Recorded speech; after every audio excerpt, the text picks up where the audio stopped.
In front of the mirror, I watch my son Ethan's back as he adjusts the elegant suit I bought him with every penny I could scrape together. A satisfied smile plays on his lips as he admires his reflection, while I stand motionless behind him, my hands still holding the starched fabric I'd spent last night ironing for him. Today should be the happiest day for both of us. If only he hadn't said those words that shattered my heart. I'm glad you're here. Stay until the end and tell me what city you're watching my story from. I want to know how far it has reached. I glanced at his eyes in the mirror, hoping to see a flicker of affection, a hint of gratitude, but instead, his gaze swept over me with disgust. Are you really going to wear that to the wedding? He asked, his voice icy, as if he were looking at a complete stranger. I felt a pang of shame. I smoothed down the blouse I was wearing and replied, "Oh, this is just for now. For the wedding, I'm going to wear a dress, all fixed up." He let out a contemptuous laugh, the kind that always makes me freeze. "You, all fixed up? Look at yourself. You look like a beggar." His words hit me like a slap in the face. I stood frozen, clutching the simple scarf I wore around my neck. "Ethan, why would you talk like that?" I asked, trying to keep my voice from breaking. "I'm your mother. I just want to be there to wish you the best. What's wrong with that?" He turned around completely, his arms crossed, colder than I'd ever seen him. "The best thing would be if you didn't go. You'll just embarrass me in front of my wife's family. Looking so miserable. You're pathetic." I bit my lip, holding back the tears that were already welling up. I didn't want to argue with him, not on his wedding day.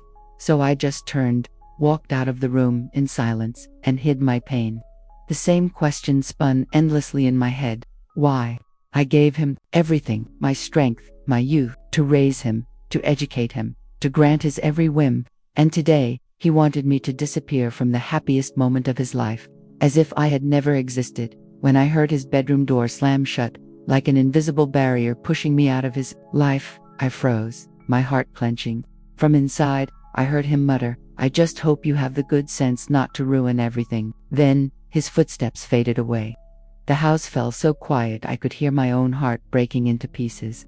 I collapsed, covering my face with my hands, and I wept. Memories flooded back before my eyes, the days I held him in my arms, the sleepless nights when he was sick, the coins I saved one by one to buy him his first pair of shoes. All of it seemed worthless now, faced with his scorn and his cruel words. That same afternoon, after Ethan had left, slamming the front door behind him, I stood in my small kitchen, the scarf still clutched in my hand. The smell of the stovetop coffee left a hollow ache in my chest. I walked over to the corner of the room and opened the old wardrobe, wanting to distract myself. As I pulled out the bottom drawer, a rusty tin box fell to the floor, scattering papers everywhere. I bent down to pick them up, and among them, I saw a faded photograph. It was me, a little girl with messy hair and a faded plaid dress, standing, hunched against a gray cement wall. Seeing it, I felt something pull me back to my days at the St. Jude's Home for Children, where no one called me Sarah. They just called me by my bed number, 14. I remembered the rainy season when I was 8. The orphanage yard was a sea of mud and puddles. That morning, I'd been assigned to mop the kitchen for accidentally breaking a bowl belonging to Alex, a big, aggressive boy. The truth was, he had deliberately pushed my hand as I was bringing him his oatmeal. "Watch it, clumsy," he'd yelled, glaring at me. I lowered my head, murmuring, "I'm sorry, I didn't mean to." He sneered. "Sorry, for what? You screw everything up." I didn't answer. I just picked up the broken pieces, in silence, my hands trembling. At noon, I carried a bucket of water into the dining hall to mop the floor. Alex was sitting with his group of friends.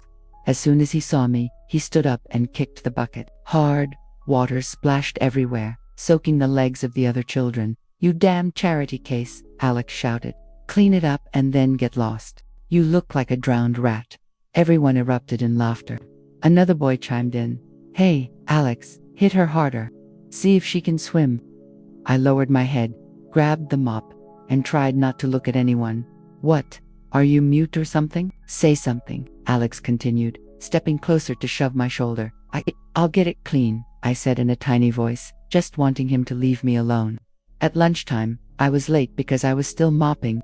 The only seat left was next to Jessica, a girl just as cruel as Alex. I sat down, trying to make myself as small as possible. Jessica glanced at me and let out a mocking smile. Well, you're late, Sarah. What's that lovely smell today? Dirty water. The whole table snickered. I ducked my head and picked up my spoon, but Jessica wasn't finished. You eat so slow. Here, let me help you swallow faster, she said, and without another word, she tipped her bowl and poured its contents over my head. Hot oatmeal dripped through my hair and down my neck. The entire dining hall exploded with laughter. Look at her. She looks like a pig in a sty, someone yelled. I stood up, intending to flee, but Jessica blocked my path and pulled a small fruit knife from her apron. Stay still. I'm gonna give you a new haircut, she said, her voice sickly sweet, but her eyes were filled with malice. Fear seized me. I backed away. Jessica, no, please. She ignored me. She grabbed a handful of my hair, chopped off several strands in one swift motion, and then ripped the back of my dress with her hand. There, you look much better, she yelled, laughing as she put the knife away. The children around us clapped as if they were watching a show. Just then, the headmistress of the orphanage walked by. I thought she would scold Jessica, but she only frowned. If you children keep fighting, you'll all go without dinner. Do you hear me? And with that, she walked away, without intervening, without asking a single question. Jessica shrugged, went back to her seat, and calmly started chewing on a mint candy. Alex clapped her on the shoulder. You rock, Jessica. That idiot deserved it. I just stood there, my hair matted with oatmeal, my dress torn, clutching the bucket with both hands. Why don't you fight back? You're so pathetic, another girl said, but I just shook my head and went back to mopping the floor. That afternoon, I was punished. I had to mop the entire dining hall again for starting the trouble. The headmistress stood with her, arms crossed, and said, Sarah, if you want to stay here, you'd better learn to behave. I don't want to hear about any more fights. Understood? I nodded. Yes, ma'am. I won't cause any more trouble. But inside, I knew I hadn't done anything wrong. Jessica was sitting with her legs crossed on a chair, chewing her candy and watching me with a victorious smirk. Clean faster, or you'll be sleeping in the yard tonight, she called out. That night, I hid under my wooden bunk bed, using a cloth to wipe the dried bits of oatmeal from my hair. No one asked me what happened. No one came near me. The other children were already asleep, and the only sound was the rain falling in the yard outside. I took a piece of charcoal I kept hidden in the corner and wrote on the wooden wall, I don't want any child to suffer like I do. When I grow up, I'm going to help everyone. I wrote it slowly, letter by letter, like a promise I was making to myself. Years later, I left St. Jude's with a few sets of old clothes and a cardboard suitcase full of loose papers. I arrived in Chicago and rented a tiny room in a walk-up on the south side, where the walls were stained and the window rattled in the wind. The room barely had space for a single bed, a small gas hot plate, and a wooden table I'd picked up at a flea market. I had nothing, but I thought, as long as I have a job, I can keep going. I looked for work everywhere, but no one wanted to hire someone with no documents, no family. Finally, I ended up at the Old Mill Diner, a little corner spot that filled the whole block with the smell of toast and freshly brewed coffee. The owner, Ted, a thin man with glasses perched on the tip of his nose, looked me up and down. What can you do? You know how to wash dishes. I nodded quickly. Yes, I can do anything. Wash dishes, mop, whatever it takes to have a job. He nodded and handed me an apron. 1 week trial. If you're lazy, you're out. I clutched the apron tightly, as if it held my entire future. The first few days, I just washed dishes in the back kitchen and mopped the floors after closing. Amy and Lucy, the two main waitresses, didn't like me.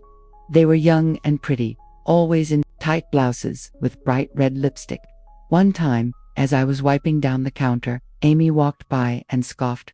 Sarah, what kind of mopping is that? You're making the floor dirtier. Learn to do it right, okay? Lucy chimed in, hands on her hips. I bet they didn't teach you how to hold a mop at the orphanage, did they? They both laughed loudly and walked off, leaving me there with the bucket of water. I didn't respond. I just lowered my head and kept cleaning. Ted saw the whole thing but only said, don't pay them any mind, kid. You just do your work. One Saturday morning, the diner was busier than usual. I had just finished washing a tower of plates when Ted yelled, Sarah, come help out at the counter for a bit. Lucy didn't come in today. I dried my hands and rushed out to grab a tray of freshly baked sweet rolls. As I placed them on the counter, A man, sitting at a corner table near the window, raised his hand. "Miss, a black coffee. No sugar, please." I looked up. He was wearing a crisp white shirt, had a light beard, and an elegant presence. Very different from the usual noisy customers. "Of course," I replied, and quickly turned to make his coffee. In the following weeks, he became a regular. Every Saturday morning, he'd sit at the same corner table and order the same black coffee. One time, when I brought him his cup, he smiled. "What's your name? I always see you working so hard. You must be good at your job." I felt shy and answered quietly, "My name is Sarah, thank you." He nodded. "I'm Ian. Next time, just call me that. Don't call me sir. It makes me sound old." I smiled. It was the first time I had smiled at a stranger in that place. Ian started talking to me more. One day he asked, "Sarah, what's your favorite pastry here? The sweet rolls or the croissants?" I thought for a moment. "The sweet rolls, they're sweeter and more filling." He laughed loudly. "Good choice. Next time I order one, we'll share it, okay?" I shook my head. "I can't. The boss would get mad." But Ian winked. "Don't worry, I'll tell Mr. Miller it's on me. He won't dare scold you." Once, I clumsily spilled milk on the sleeve of his white shirt. I panicked and lowered my head. "Oh no, I'm so sorry. I'll get something to clean it right away." He just laughed and waved his hand. "It's nothing, Sarah. My grandmother was a waitress. I know how tough this job is. I never get angry with someone who reminds me of her." I stood there, stunned. I never expected someone like him to say that. Amy saw the scene and whispered to Lucy, "Look at that. Even that loser has someone to defend her." Lucy let out a dry laugh. "He probably just feels sorry for her." Over time, I got used to seeing Ian at that corner table. After my shift, he would often wait for me outside the diner, hands in his pockets, a faint smile on his face. One drizzly evening, the diner was nearly empty. Ian called me over. "Sarah, are you done yet? Let's go grab a soda from the cart in the park nearby. The rain is light, you won't get wet." I hesitated, looking down at my flour-stained apron. "But I'm dressed like this. It's not proper." He interrupted me. "It doesn't matter how you're dressed. Come with me, just for a little while." I took off my apron and followed him. We sat on a park bench, each with a cold cup of soda. Ian told me, "I studied economics in college. Now I work for a small company. My dream is to start my own business, sell coffee, like the place you work, but bigger." I nodded. "That sounds nice, but it must be very difficult. You need a lot of money." He laughed. "Difficult, yes, but you have to try. And you, Sarah, what do you dream of?" I felt embarrassed and lowered my head. I don't have dreams. I grew up in an orphanage. I only knew how to survive each day." Ian was quiet for a moment. Then he took my hand and said softly, "Then, let me dream for you for a while, and we'll make it happen together. How does that sound?" I looked at him, not knowing what to say. His hand was warm, so different from the cold grips I had known at the orphanage. I nodded, though I wasn't sure if he was serious or just joking. That day, when I returned to my rented room, I lay in bed and listened to the soft rain against the window. For the first time, I didn't feel alone. A week later, I was cleaning the counter when Ted handed me an envelope. "Someone left this for you." I opened it and found a handwritten note, the letters neat and straight. "Sarah, have dinner with me this Friday. You don't need a fancy dress. Just come, Ian." I folded the letter and tucked it into my apron pocket. Amy saw it and sneered. "What's that? A love letter? Who would ever want you, Sarah?" I didn't answer. I just turned away, but I clutched the paper tightly. That Friday, I stood in front of the mirror in my rented room, smoothing down an old cotton dress, trying to look a little more presentable. Ian had invited me to dinner, and I didn't want him to think I was careless. When he arrived, he was wearing a light blue shirt and smiling. "Sarah, you look very beautiful. Let's go. I know a good place in Lincoln Park." I got nervous and said quietly, "Thank you, but isn't it expensive? I'm not used to fancy places." Ian let out a laugh. "Don't worry, it's not fancy. Just cozy with great food." My treat, the small restaurant in Lincoln Park, had red brick walls, dim yellow lights, and smelled of tacos and mole. We sat at a wooden table, and Ian ordered a plate of enchiladas and 2 fresh juices. He told me stories from college, like the time a professor scolded him for falling asleep in class. "And you, Sarah, what were you like as a child? Were you mischievous?" he asked. taking a sip of his drink. I smiled faintly. I lived in an orphanage. What kind of mischief could I get into? I only knew how to mop and wash dishes. Otherwise, I'd be punished. Ian looked at me with tenderness, his voice softening. Then, now you can get into mischief. I'm going to take you all over Chicago to try all the delicious food, okay? I nodded, feeling light, as if someone finally, truly, wanted me to be happy. On the way back, Ian stopped the car by a small lake, the water shimmering under the moonlight. He pulled a bouquet of white lilies from the back seat and handed it to me. Sarah, I don't expect you to return my feelings right away. I just want you not to push me away. Can you do that? I took the bouquet, inhaling its soft fragrance, not knowing what to say. Ian, I am just an ordinary woman. I have nothing. Are you sure? I asked, my voice trembling. He took my hand. I'm sure. You don't have to be anyone else. I just want you to be Sarah. I smiled, nodded, and hugged the bouquet tightly. When I got back to my room, I put the flowers in an old vase and looked at them every day until they completely dried. A week later, I was cleaning the counter at the old mill diner when Mr. Miller called me over. Sarah, go to the storage room for a moment. Someone is asking for you. I was surprised. I wiped my hands on my apron and walked towards the front. A woman was standing there, dressed in an expensive silk dress, her hair in a high bun, a pearl necklace gleaming at her throat. She looked me up and down and placed a business card on the table. I'm Candace, Ian's mother, she said, her voice as cold as ice. I know who you are, and I want you to disappear from my son's life. I stood frozen, clutching my apron.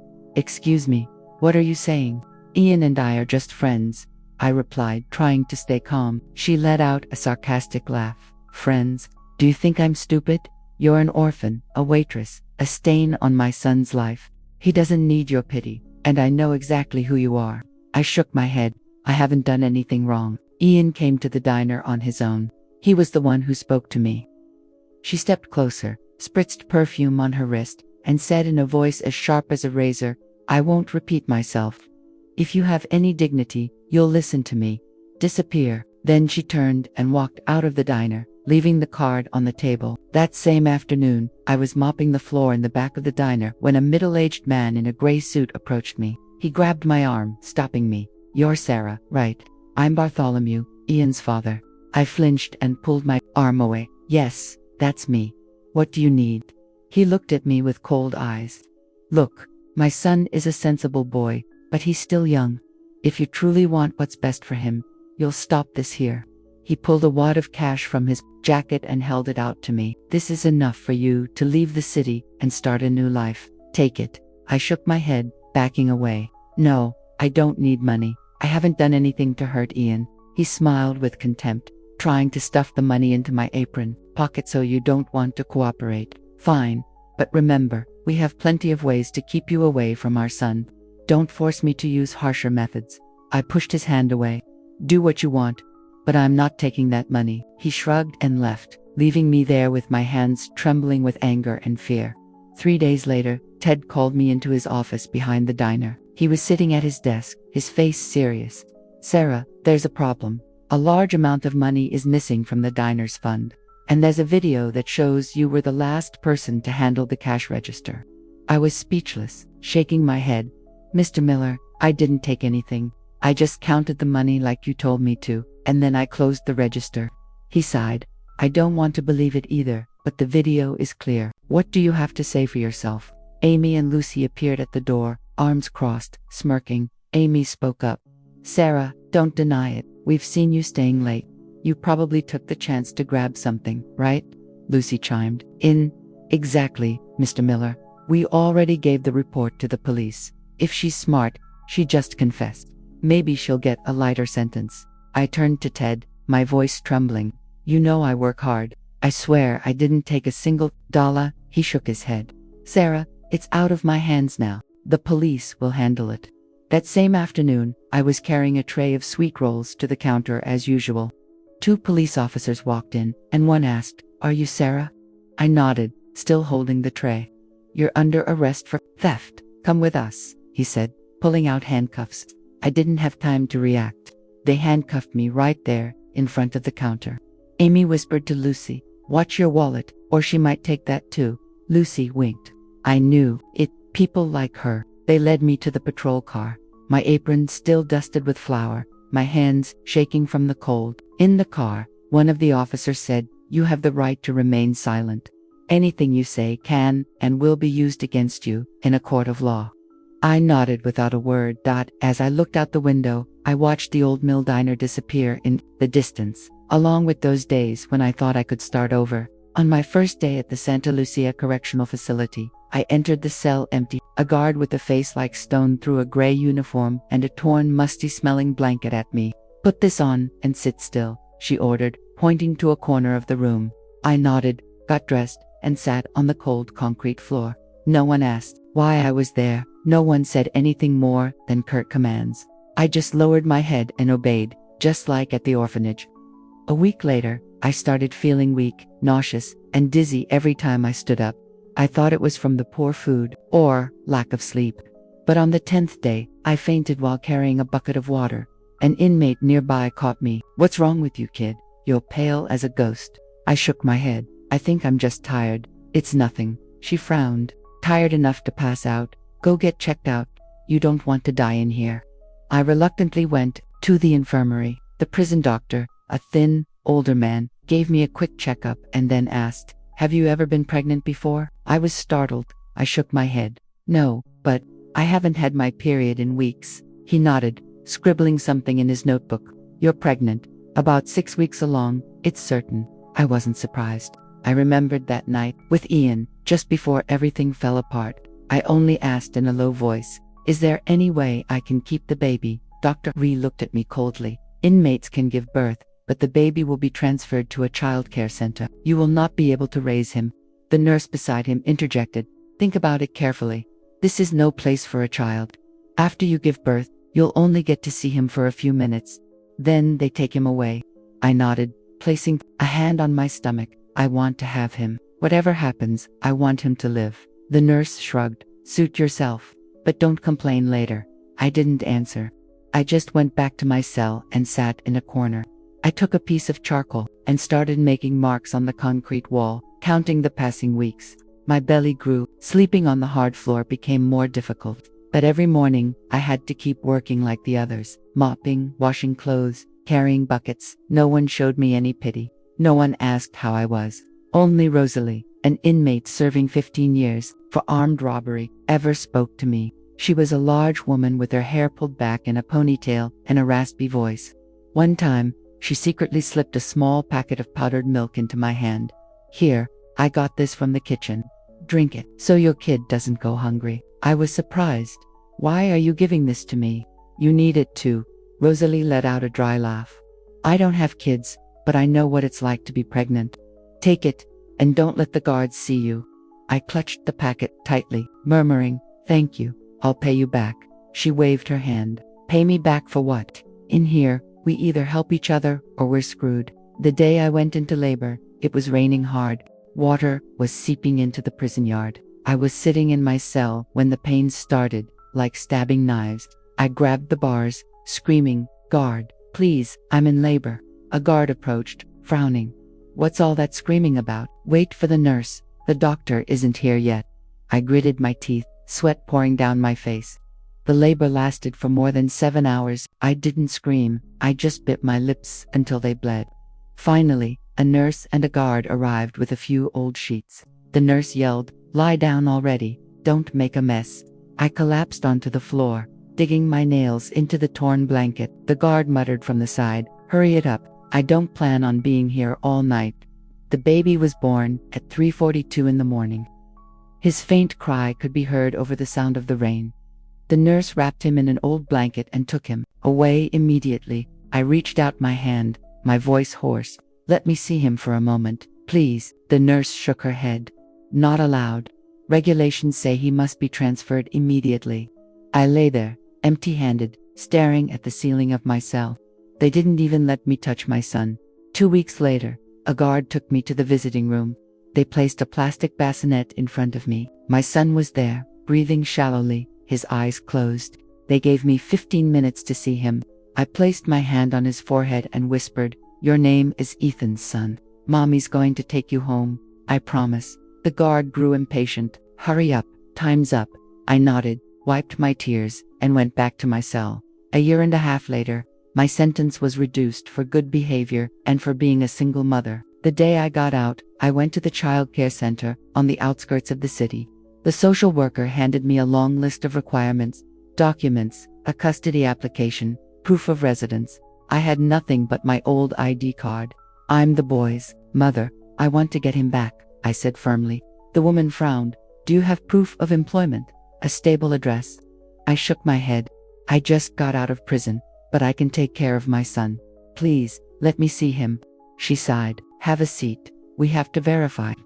I waited for almost 8 hours in the waiting room, sitting on a hard plastic bench, clutching my cloth bag. Finally, a center employee brought out Ethan. He was already walking, wearing a light blue outfit, his black hair falling over his forehead. He looked at me, hesitated for a second, and then walked over.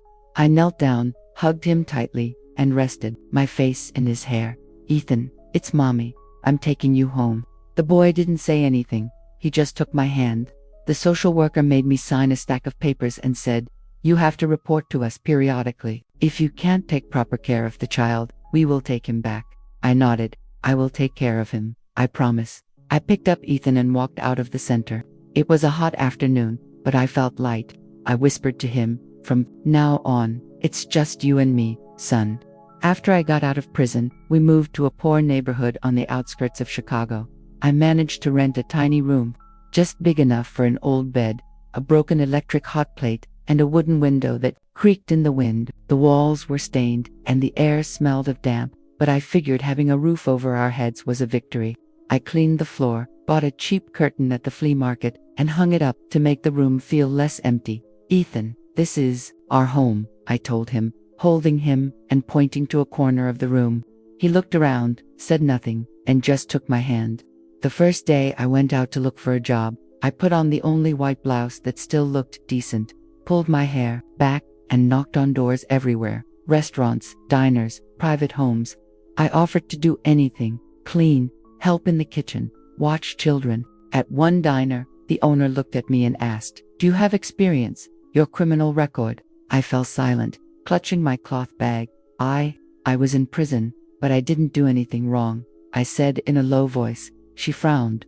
Oh, really? Let me think about it. You can go. I'll call you. I nodded, knowing she would never call.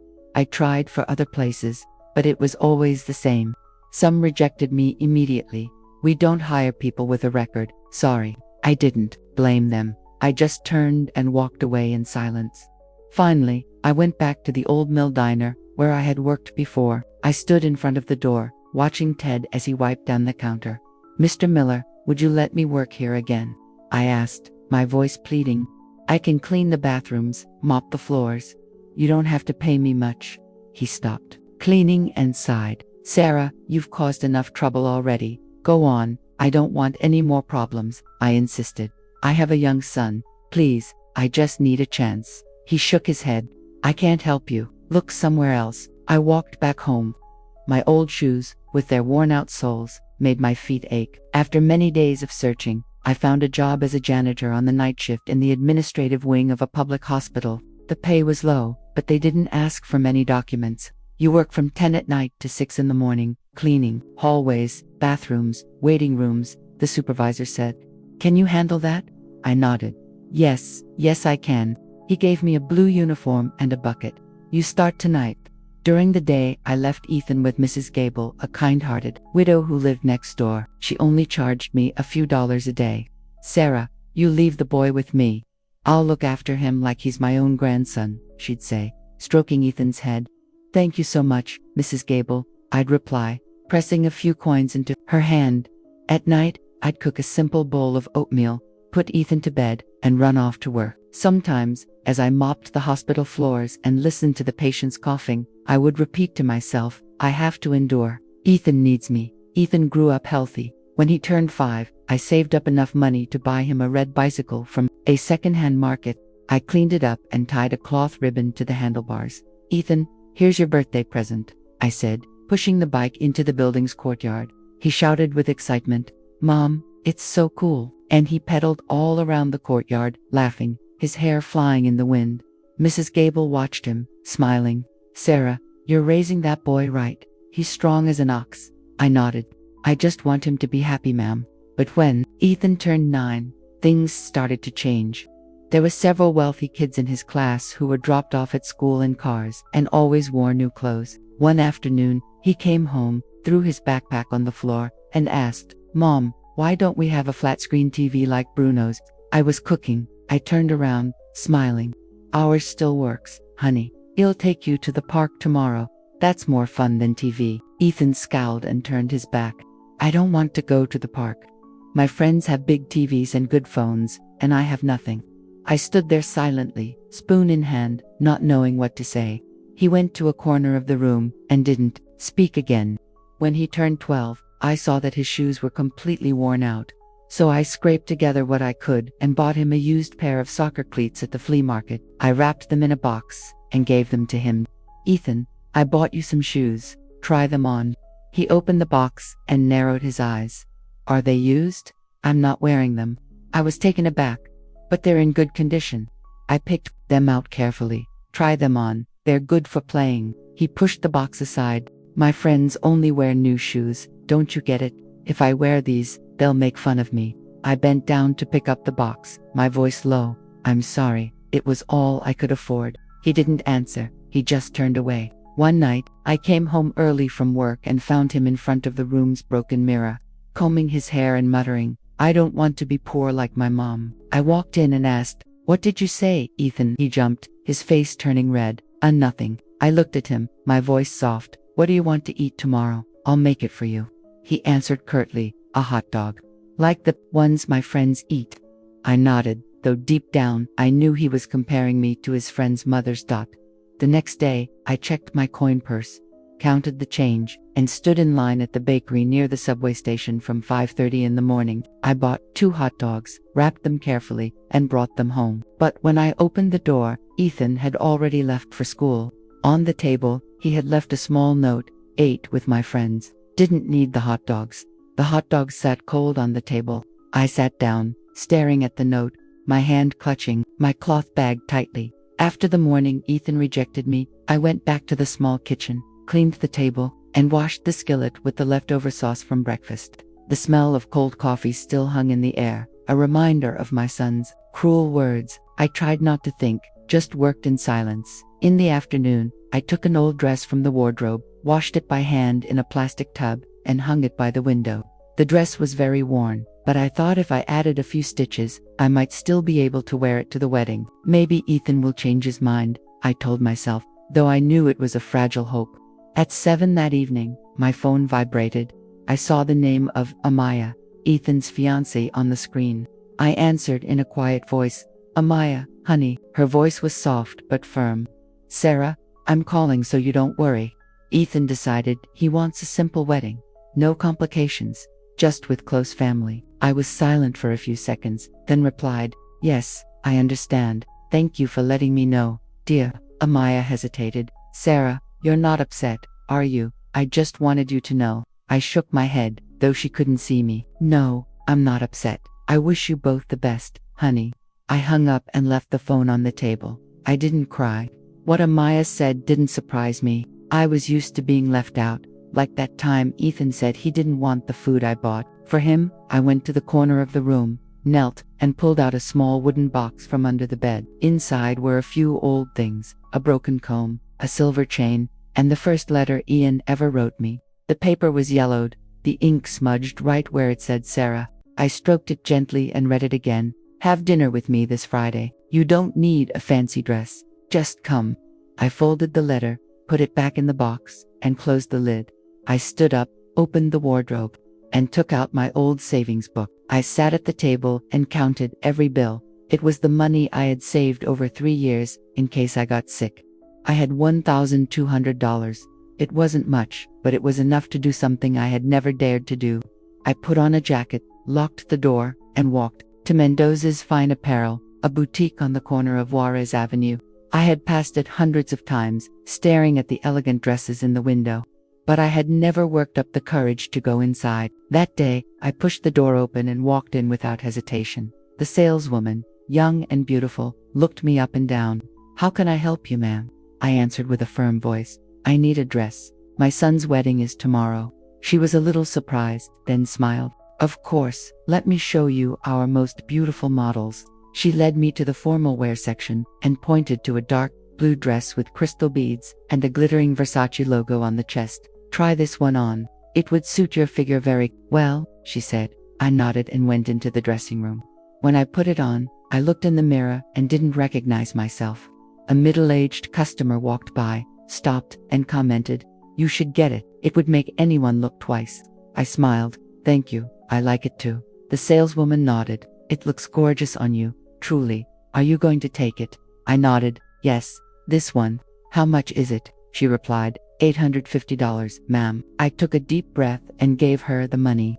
"Here you go. Please wrap it up for me." My hands were trembling, but I had no regrets.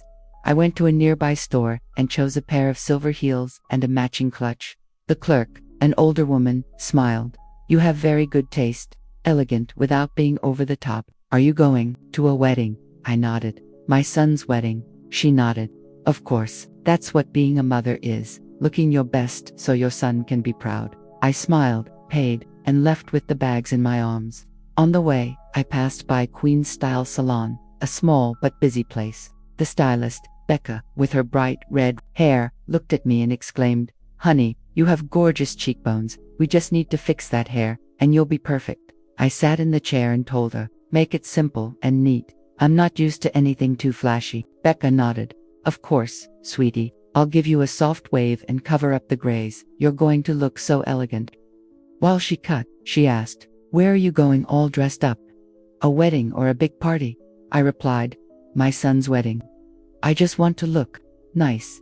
Becca smiled. "Honey, you're going to be the most beautiful woman there, I swear." When she handed me the mirror, I looked different. My hair was slightly wavy, a brilliant silver color, my face younger.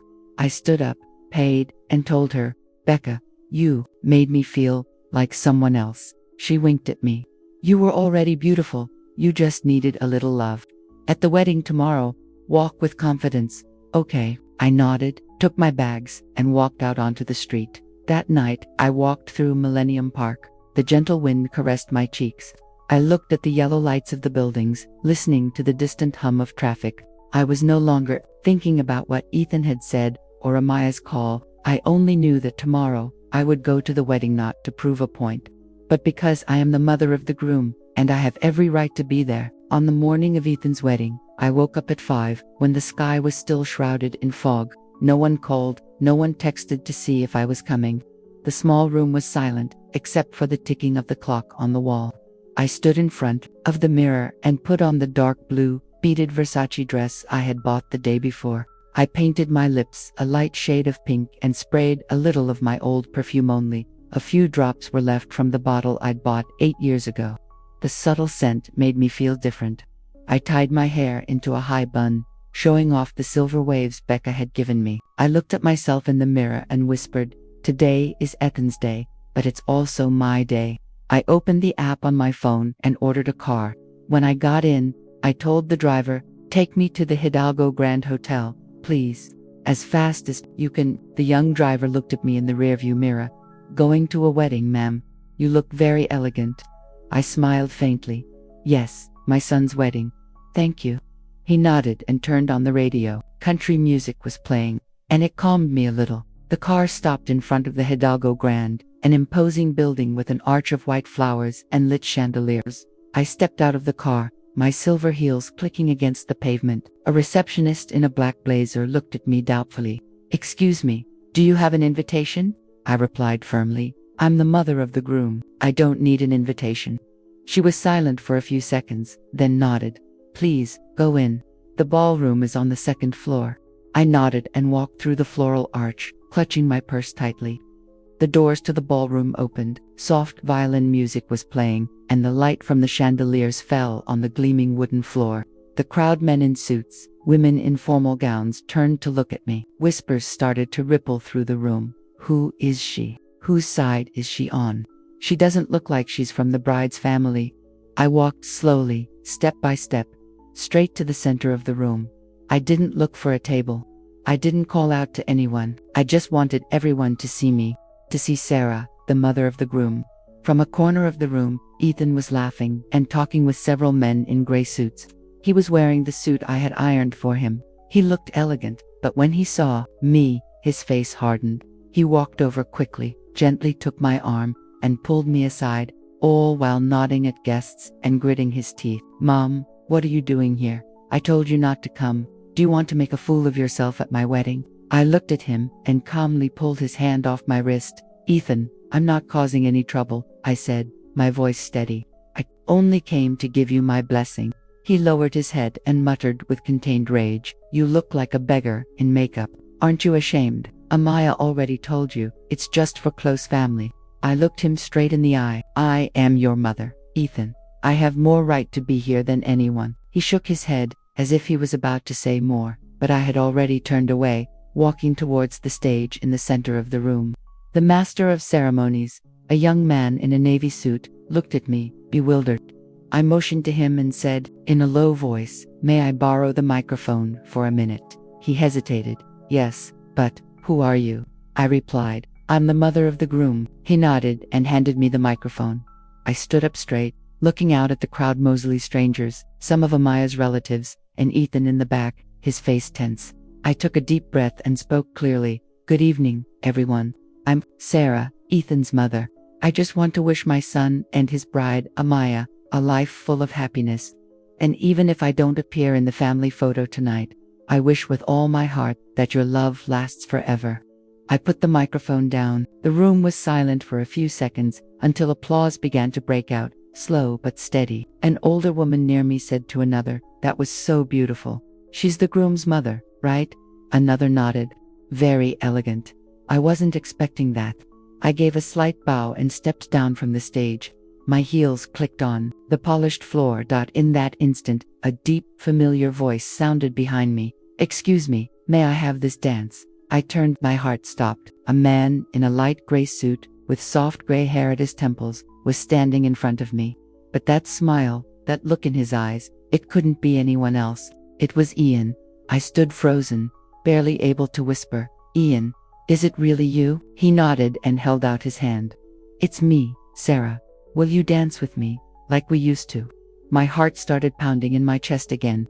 The tall, thin man in front of me, with graying temples, couldn't be anyone else. But his eyes, his smile, they were the same. "Ian?" I asked, my voice trembling. He stepped closer, smiling. "Yes, it's me, Sarah. And you're just as beautiful as the last time I saw you." I stood still, clutching my purse. I couldn't believe he was here, at my son's wedding. The people around us began to move aside. Ian extended his hand, his voice serene. "Will you dance with me?" I hesitated, looking around. Everyone was watching us. I could hear murmurs. "Who is he? Do they know each other?" I placed my hand in his. I felt that familiar warmth. The music started to slow, classic waltz. We began to dance. My heels marked the rhythm on the floor, his hand resting gently on my back. During the dance, Ian leaned in and said in my ear, "I know I'm late, Sarah, but I never forgot you." I looked down, my voice barely a whisper. "You disappeared, Ian, without a word, without a single letter. Do you have any idea what I went through?" He sighed, gently squeezing my hand. "My parents, they forced me to go to Spain right after everything happened. I didn't know you'd been arrested. They cut off all communication. They wouldn't let me come back. And when I finally did, that's when they told me everything. That you were framed, that you were in prison. I looked for you, Sarah, but no one could tell me where you were." I looked up and asked, "So, today was just a coincidence?" Ian nodded, his eyes never leaving mine. "It was. I'm a friend of Amaya's family. I never imagined the groom was your son." He paused on those last words, as if something had just clicked into place. I smiled sadly. "Fate, right?" He nodded. "Fate, but I'm glad it brought me back to you." The music changed tempo, and we continued to dance. Ian spoke softly. "I never married, Sarah, and you?" I shook my head. "Me neither. I only have Ethan and my job at the hospital." He smiled. "You're still the strong woman I knew. You raised that boy well, I can tell." I looked at him and took a deep breath. I knew I had to tell him the truth. "Ian, there's something you need to know. He stopped dancing and asked, "What is it?" I looked him straight in the eye. "Ethan is your son." His arm froze. The rhythm of our dance was broken. He took half a step back, his eyes wide. "What did you say, Sarah?" I replied slowly. "He's our son. I was pregnant when they arrested me. I gave birth to him in prison, and I raised him alone." Ian shook his head in disbelief. "My God, Sarah, why didn't you tell me? I could have done something." I took his hand, my voice calm. "Tell who, Ian? You were gone, and I was locked up." No one believed me. I kept silent, not out of resentment, but because there was no one to tell. He squeezed my hand tighter and led me back into the rhythm of the music. "Sarah, I'm so sorry, I didn't know. But I'm here now, and I want to fix everything I can." I nodded, saying nothing more. The applause erupted when the song ended. People were looking at us, some shouting, "What a great dance! Who are they? They look so close." I walked off the dance floor with my head held high, Ian by my side. From a corner, I saw Ethan standing alone, his friends gone. He walked towards me slowly, hands in his pockets, his gaze lowered. When he reached me, he stopped and murmured, "Mom, I'm sorry." I looked at him, at the son I had birthed in pain and raised through sleepless nights. He stepped closer, his eyes wet. "I was wrong, Mom. You don't deserve what I said to you. Can you forgive me?" I placed a hand on his cheek and replied, softly, "I forgive you, Ethan. I never stopped loving you, but you have to learn to respect the person who gave you life." Ethan nodded, his voice choked with emotion. "I promise, Mom. I won't make you suffer anymore." He hugged me tightly, resting his head on my shoulder like he did when he was a little boy. When I brought him home from the care center, I patted his back, feeling the warmth of my son. Ian stood to the side, silent, his eyes glistening. I looked at him, and he smiled at me, taking my hand gently. "Sarah, you're incredible. I'm proud of you, and of the boy." I nodded, squeezing his hand back. "Thank you, Ian. Today is a special day." He winked, "And it's just beginning. We have a lot to talk about." After the dance with Ian and the hug from Ethan, I stepped out onto the second-floor balcony of the Hidalgo Grand Hotel to get some air. The party was still going on below, with lively music and laughter everywhere. I took off my silver heels and set them on the floor. My feet ached. I wasn't used to wearing them. A young waitress in a white uniform saw me and hurried over. "Ma'am, do you need anything? I can bring you some water if you like." I smiled. "Honey, could you please bring me a tub of cold water? My feet are killing me." She nodded. "Yes, right away." A few minutes later, she returned with a plastic bucket full of cool water. I dipped my feet in and felt the relief wash over me. Ian came out with 2 glasses of red wine, the light from the ballroom reflecting off the crystal. He placed one glass next to me and said, "For you, Sarah, have a little. Tonight deserves it." I took the glass and had a sip. The wine was slightly bitter. Ian sat in the chair next to me, silent for a few minutes, looking out at the city. Then he turned to me, the sadness gone from his eyes, replaced by a firm determination. "Sarah," he said in a serious voice, "I don't want to waste any more time. I want to marry you. Not to redeem myself, not to make up for anything. I want to do it because you're the only woman I've ever truly loved, even after all these years." I looked at him, my grip tightening on the glass. "Ian, are you sure?" I asked quietly. "I'm not young anymore. I have nothing but Ethan and a rented room. You deserve someone else. Someone better."